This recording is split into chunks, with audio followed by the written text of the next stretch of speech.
আসসালামু আলাইকুম। কালো জিরা দেখেন আমি খুব ভালো মতো ধুয়ে শুকিয়ে নিয়েছি এবং ব্লেন্ডারে গুঁড়ো করে নিয়েছি। আর আদাগুলো গোটা গোটা ছিলে আমি ভালো মতো ধুয়ে কুচি কুচি করে কেটে শুকাতে দিয়েছি। এগুলো 2-3 দিন লেগেছে আমার শুকাতে। যখন ভালো মতো শুকিয়ে গেছে এটাও আমি ব্লেন্ডারে গুঁড়া করে নিয়েছি। নেওয়ার পরে আমি একটা কাচের বয়ামে কাচের বয়ামে আমি এই যে আদা গুঁড়াটাকে দিয়ে দিচ্ছি। যত পরিমাণে আদা দিব, আদার গুঁড়া দিব, তার থেকে কালো জিরার পরিমাণটা একটু বেশি দিব। দিয়ে দুইটা মিক্সড করে নিচ্ছি। দেখেন কাচের বয়ামে আমি নিচ্ছি। এটা হচ্ছে আদার গুঁড়া। আদার গুঁড়ার কালো জিরার গুঁড়াটা একসাথে মিক্সড করে নিয়ে আমি মধু দিয়ে দিব। এটা সুন্দরবন থেকে আনা হয়েছে এই মধুটা, অনেক ভালো। তো আপনারা খাঁটি মধু নেওয়ার চেষ্টা করবেন।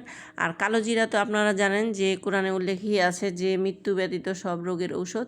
তো কালো জিরাটা এমনি খাওয়াও অনেক ভালো।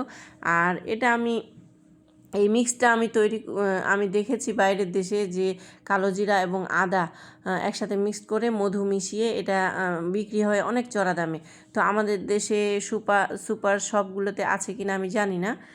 তো এটা আমাদের ইমিউনিটি পাওয়ার বাড়ায়, ক্যালসিয়ামের অভাব দূর করে এবং অনেক রোগের মানে উপকারে আসে, সর্দি কাশি থেকে শুরু করে। তো আপনারা যদি সুস্থ থাকতে চান তো এটা আপনারা সকালে খালি পেটে 1 চামচ এবং রাত্রে 1 চামচ খেতে পারেন। খেলে আশা করছি আপনাদের অনেক উপকারে আসবে।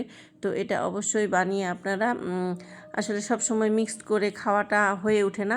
তো এইভাবে যদি আপনারা মিক্সড করে রেখে দেন তো আপনাদের জন্য খাওয়াটাও সুবিধা হয়। 1 চামচ করে নেবেন আর খেয়ে নেবেন।